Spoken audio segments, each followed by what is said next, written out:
Muna, ang balay sa kong amo. Daplin sila og dagat.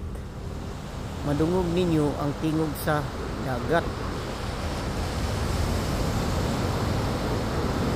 Muna ang dagat.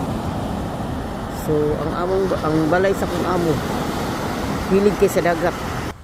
Diri, kung ingon mo, nga, kanang, um, sa kapobrehon na akong pasabot. Kung pobre man ta sa ato, mas labaw pa diri. Pero pagkangan lang, parinir akong amo. So, simpre, nakapalit siya glote diri. Huwag yuta. Amerikana man siya. Naminyo siya taga din. So,